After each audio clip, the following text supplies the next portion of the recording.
"Give that back to me, Miss Monroe." The room went silent. Naomi Brooks had worked in Adrian Vale's mansion for 11 months, and no one had ever heard the black maid raise her voice. But now she stood in the marble breakfast room, one trembling hand stretched toward Celeste Monroe, the billionaire's fiancée. Celeste smiled coldly and held up the cream-colored envelope. "This belongs in the trash." "No," Naomi said. "Please. You don't understand." Celeste tore the letter straight down the middle. The sound was small. Adrian Vale heard it from the hallway. When he stepped through the doorway and saw half the letter flutter to the floor, his face changed. At the bottom of that torn page was a signature he had not seen in 18 years. "Before we continue, subscribe and tell me where you're watching from, because what that signature meant would turn one elegant engagement into a nightmare." Earlier that morning, Naomi had arrived at the Vale estate before sunrise, as she always did. The mansion overlooked the Hudson River, stone terraces, tall windows, a private library, and a ballroom Adrian rarely used. Naomi cared about none of it. She cared about doing her job well, helping her daughter through college, and getting home each night to the modest apartment she shared with her widowed sister. At 47, Naomi had learned the safest way to survive wealthy households. Notice everything. Repeat nothing. Adrian Vale was different from most rich men she had worked for. He was 39, founder of a medical technology company, and wealthy enough that newspapers followed his investments. Yet he thanked staff by name, carried his own coffee cup into the kitchen, and once helped the gardener push a stalled truck from the service lane. But he was rarely home. Celeste was. Celeste Monroe had moved into the mansion 6 months before the wedding. She was elegant, photographed constantly, and charming whenever Adrian was nearby. When he left, her voice changed. "You missed dust. The flowers look cheap. Why are you walking through the front hall?" Naomi absorbed the criticism quietly. Then Celeste began asking questions. "What time does Adrian call his attorney? Does he still use the locked drawer in his study? Who brings his private mail?" Naomi always gave the same answer. "I don't know, That answer irritated Celeste more every time. One rainy Thursday, Naomi was polishing the brass handles outside the library when Adrian came downstairs unexpectedly. "You're here late," he said. "The storm slowed the trains. I thought I'd finish first." Adrian glanced toward the windows. "You're not taking the train in that weather. Marcus will drive you." "I'll be fine." "That wasn't a billionaire order," he said. "It was a human one." Naomi laughed softly. Neither noticed Celeste standing on the upper landing. The next morning, Naomi found her schedule changed. Instead of leaving at 4, she was assigned until 7 every evening. When she questioned it, Celeste barely looked up. "You said you needed hours." "I never said that." Celeste met her eyes. "Then perhaps you need fewer." The message was clear. That was how the punishment started. Late shifts. A ruined uniform blamed on Naomi. A tray deliberately overturned before she was due to leave. Nothing dramatic enough to report. Everything deliberate enough to understand. Still, Naomi stayed. Because she had another reason for being in that house, one she had told no one. Every Friday for 11 months, Naomi checked the old wooden mailbox beside the service gate. Every Friday, it was empty. Until that morning. The envelope had no stamp or return address. Only her name. Naomi Brooks. Written by hand. Her hands began shaking before she even opened it. During lunch, Naomi locked herself inside the staff pantry and unfolded a single sheet of thick cream paper. The first line made her sit down. "Dear Naomi, if this letter has reached you, then the promise I asked you to keep has lasted longer than either of us expected." Naomi pressed a hand over her mouth. She read the rest twice. There was no money inside. No threat. No confession. Only one instruction. "Do not give this letter to Adrian until you are certain the woman he intends to marry can be trusted with the truth." Naomi closed her eyes. For 11 months she had wondered why the estate manager had personally called her, why her hiring had happened so quickly, and why someone had insisted she work inside Adrian Vale's home. Now she knew. A knock struck the pantry door. Naomi. Celeste. Naomi folded the letter quickly and opened the door.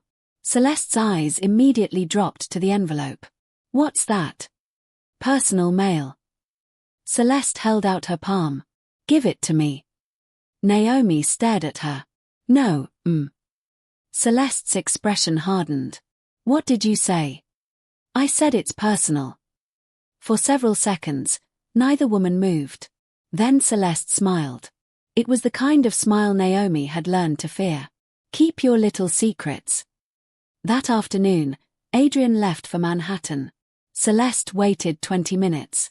Then she entered the laundry room carrying Naomi's handbag. Naomi froze. You went through my things. Celeste pulled out the cream envelope. I asked you once. Give that back to me, Miss Monroe. Celeste walked into the breakfast room with Naomi following. You've been spying on us, haven't you? No. Then what truth are you waiting to tell Adrian? Naomi went pale. Celeste had read it. Please, Naomi said. You don't know what you're doing. Celeste's eyes flashed. Oh, I know exactly what I'm doing. She ripped the letter in half. Naomi gasped and reached forward. A second tear. Paper scattered across the marble. Then a man's voice came from the hallway. Celeste. Adrian stood in the doorway. His eyes moved from Naomi's horrified face to the torn paper at Celeste's feet.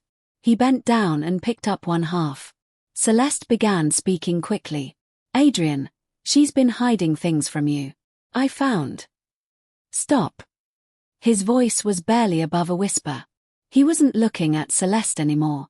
He was staring at the bottom of the page. At the looping black signature. His fingers tightened around the torn paper. Naomi watched the color drain from his face. Adrian slowly looked at her. Where did you get this? Someone left it for me this morning. Adrian swallowed. Because the signature belonged to the one person whose handwriting he would have recognized anywhere. His mother. Evelyn Vale. The woman who had been dead for 18 years. Part 2. For several seconds, Adrian Vale did not move. The torn piece of paper trembled slightly between his fingers. Celeste looked from him to Naomi, clearly trying to understand why a simple signature had transformed the man she intended to marry. Adrian, she said carefully. What is it? He didn't answer. Instead, he crossed the breakfast room, picked up another piece from the floor, and laid both fragments together on the marble table. The sentence was incomplete. The page was ruined. But the signature remained untouched. Evelyn Vale. Adrian traced the name with his thumb.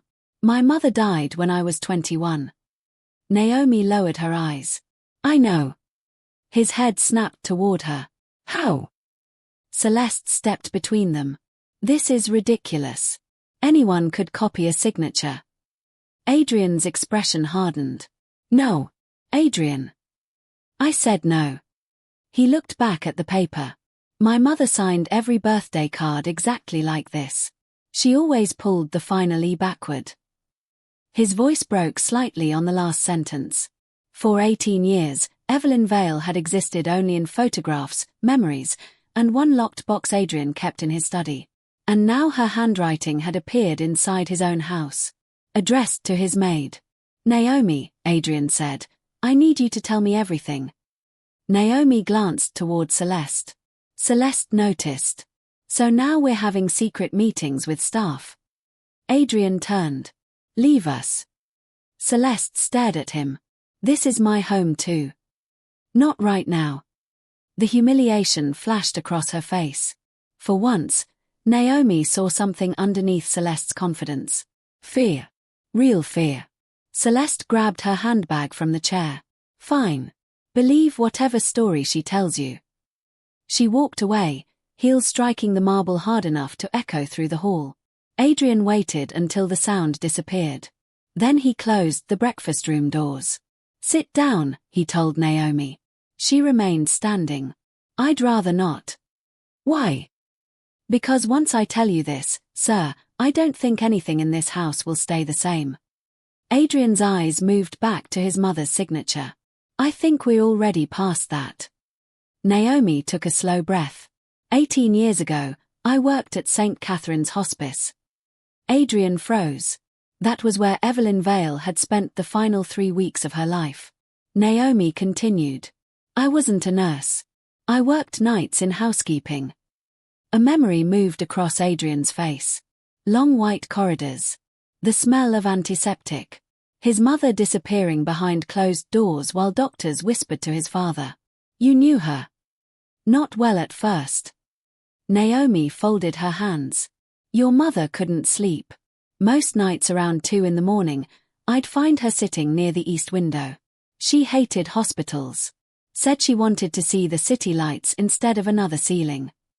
Adrian looked down. That sounds like her. She talked about you constantly. His throat tightened. What did she say? Naomi gave a faint smile. That you were stubborn. Despite himself, Adrian almost smiled. She said you wanted to build something important one day. Something people couldn't take away from you. That was before Vale Medical existed. She knew you'd do it anyway. Adrian sat slowly. Naomi's next words became harder. A few days before she died, she asked me for a favor. Adrian looked up. She gave me 3 sealed envelopes. 3. Naomi nodded. 1 was for your father. 1 was for you. And the 3rd? For whoever you planned to marry. Adrian stared at her. Naomi continued. She told me not to deliver yours immediately. Why? Because she was afraid. Of what? Naomi hesitated. Your father. Adrian's expression changed instantly. My father adored her. I'm not saying he didn't. Then what are you saying? Naomi swallowed. Your mother discovered something before she became too sick to deal with it herself. Adrian stood. What? I don't know the full truth. You had 18 years.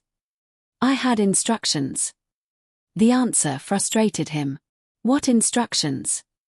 Naomi reached inside the pocket of her uniform. She removed a small brass key. Old. Scratched. Almost black with age. Adrian stared at it. Your mother told me that someday, if you were about to marry someone, I should find a way into your household. You deliberately applied for this job. Yes. The answer hit him almost as hard as the letter. Naomi immediately added, not to spy on you. To watch. Watch what? How the woman beside you treated people when she believed you weren't looking. Adrian said nothing. Suddenly, every strange detail made sense. The unusually perfect references. The estate manager recommending Naomi personally. Her silence through Celeste's insults. Her refusal to quit. You've been testing Celeste. No.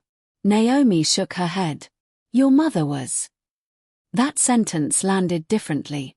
Adrian looked toward the doorway through which Celeste had just disappeared. She planned this 18 years ago. She didn't know Celeste. She didn't know who you would become. But she told me something I never forgot. Naomi paused. She said, a person can pretend to love a powerful man. Watch how they treat someone who can do nothing for them. Adrian closed his eyes. It sounded exactly like Evelyn. What was in the letter Celeste destroyed? Your mother's final instruction. Which was? Naomi placed the brass key on the table. If the woman you chose showed cruelty when no one important was watching, I was supposed to give you this. Adrian picked it up. What does it open? A deposit box. His eyebrows drew together. Where? Your mother never told me. Then how am I supposed to find it? She said you would know. Adrian studied the key. A tiny number had been engraved into the metal. His face changed. Naomi noticed immediately. You recognize it. Adrian didn't answer. He was remembering something. His mother's old townhouse had been sold after her death. But before that, there had been a room on the 4th floor that nobody used. Room 417 was what Evelyn jokingly called it, even though the house didn't have numbered rooms. It had been her private reading room. After the funeral, Adrian's father had emptied it in less than 24 hours. Books. Documents. Photographs. Everything disappeared.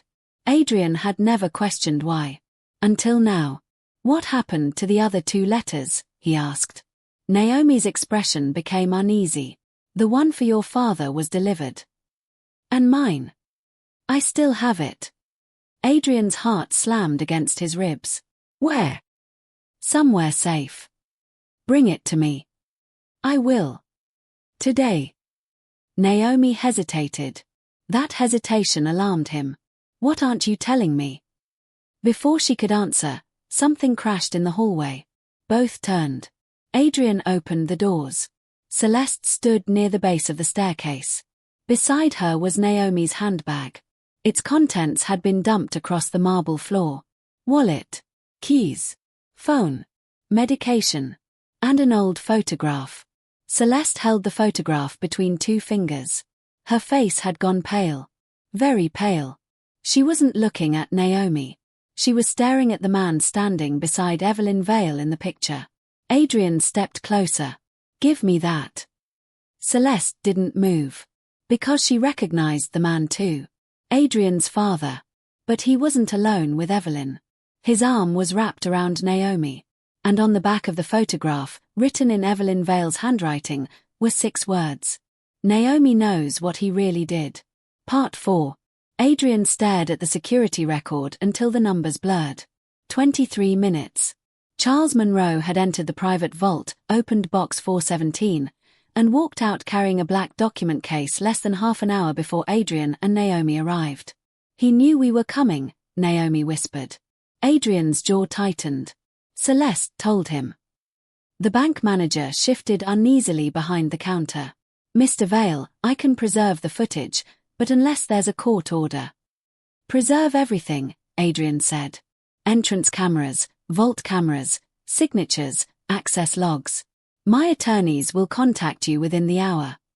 Outside, Adrian called his general counsel. I need an emergency freeze on every proposed transaction involving Monroe Capital, every joint wedding account, and every Vale legacy asset. Adrian, what happened? Someone just removed evidence connected to my mother's estate. The lawyer's tone changed immediately. I'm on it. Naomi stood beside the car, staring toward the traffic. What if Charles destroys everything? Adrian looked at the old brass key still resting in his palm. My mother waited 18 years for this. He closed his fingers around it. She wouldn't have trusted one box. Naomi turned. What do you mean? Adrian suddenly remembered something from childhood. His mother had hated originals. Whenever Richard Vale signed an important contract, Evelyn made copies and kept them somewhere else. Trust is wonderful, she used to say. But paperwork is better. Adrian almost laughed at the memory. Almost. Naomi, the letter you still have, the one addressed to me. We need it. She nodded. It's in my apartment. They drove there immediately. Naomi's home was small, warm, and painfully ordinary compared with the Vale estate. Family photographs covered one wall. A sewing machine sat beside the window. On the refrigerator were graduation pictures of her daughter. Naomi disappeared into her bedroom and returned carrying an old cookbook. From inside its hollowed center, she removed a sealed envelope. Adrian recognized the handwriting instantly. For Adrian. His hands shook as he broke the seal. My darling boy. If Naomi has given you this letter, then the person beside you has shown you something I hoped you would never have to see. Do not judge people by how beautifully they behave when powerful eyes are watching. Then came a second instruction. The records in box 417 are not the only copies. Look where you used to hide when thunder frightened you. Adrian stopped breathing. Naomi watched his face. You know where. Yes. The Vale estate had undergone 3 renovations, but one room had never been touched. His mother's old music room. When Adrian was a child, storms terrified him. He would crawl beneath the built-in window seat while Evelyn played piano until the thunder passed. 30 minutes later, Adrian and Naomi were back at the mansion. Celeste was gone. So were several suitcases. Adrian didn't care. He entered the music room and dropped to his knees beside the window seat. The wood looked untouched. He ran his fingers beneath the molding until he found a small indentation. Click! A narrow panel opened. Inside sat a flat metal case. Naomi gasped. Adrian lifted it onto the piano. Inside were copies of bank transfers, trust records, handwritten dates, letters between Richard Vale and Charles Monroe, and a small digital recorder preserved in protective wrapping. Adrian pressed play. Static filled the room. Then his mother spoke. "If you are hearing this, Adrian, I'm sorry." He closed his eyes. 18 years disappeared. For a moment, he was 21 again, sitting beside a hospital bed while pretending not to understand that his mother was dying. Evelyn's recorded voice continued. She explained that Richard Vale had made catastrophic private investments. Rather than admit the losses, he partnered with Charles Monroe to divert money from the Vale family trust into Monroe-controlled companies. When Evelyn discovered it, she demanded the money be returned. Richard confessed. Charles refused. Then Evelyn learned something worse. Charles planned to keep the connection between their families alive. "If someday the Monroes come back into Adrian's life," Evelyn said, "do not assume it is coincidence." Naomi covered her mouth. Adrian stared ahead. Celeste's engagement had never been coincidence. His phone rang. "Celeste." He answered. "Adrian, please. My father has the documents, but you don't understand why." "I understand enough." "No, you don't. Monroe Capital is collapsing. So you marry me." Silence. Adrian's voice became cold. Was any of it real? Celeste began crying. "At first, my father introduced us because he needed access to you. But I did fall in love with you. You spent 6 months terrorizing Naomi. She had the letters. She had my mother's trust. I was scared. So was Naomi." Adrian looked at the woman standing quietly beside him. She had every reason to protect herself, and she still never became cruel. Celeste had no answer. "My father says if those records become public, everything is finished." Then he should have thought about that 18 years ago. Adrian ended the call. By midnight, his attorneys had obtained an emergency order freezing the Vale Monroe asset consolidation. The next morning, financial investigators arrived. Charles Monroe tried to claim the records from Box 417 were private family documents. The bank footage told another story. Celeste's messages told an even worse one.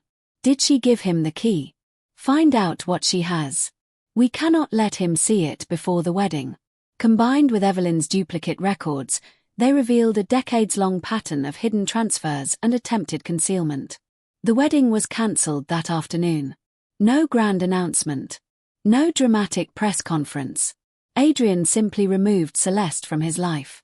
Months later, Charles Monroe faced charges connected to financial fraud and obstruction. Richard Vale had died years earlier, beyond any courtroom judgment, leaving Adrian to confront the painful truth that the father he had admired had also been deeply flawed. Celeste avoided the harshest consequences by cooperating with investigators. Adrian never saw her again. But Naomi remained. One morning, Adrian called her into his office.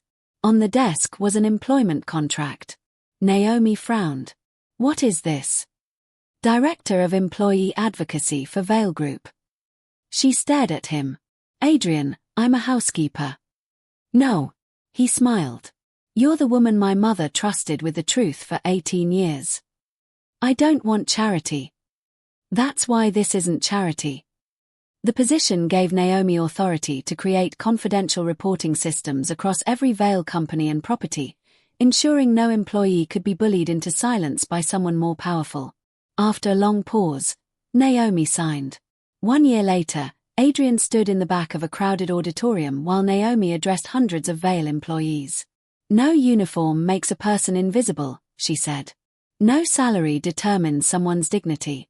And power means nothing if you only use it on people who cannot fight back." Adrian applauded first. Afterward, Naomi found him alone near the stage. She handed him something protected inside a clear sleeve. His mother's torn letter. Carefully restored. Adrian ran his thumb over Evelyn's signature. She chose the right person, he whispered. Naomi smiled. Maybe. Then she looked toward the employees leaving the auditorium. But I think she was waiting to see whether you would become the right man. Adrian looked again at the signature that had changed everything. The letter Celeste had torn apart had destroyed a wedding. But the truth inside it had rebuilt something far more valuable. His understanding of his mother. His understanding of his father. And, most importantly, his understanding of character.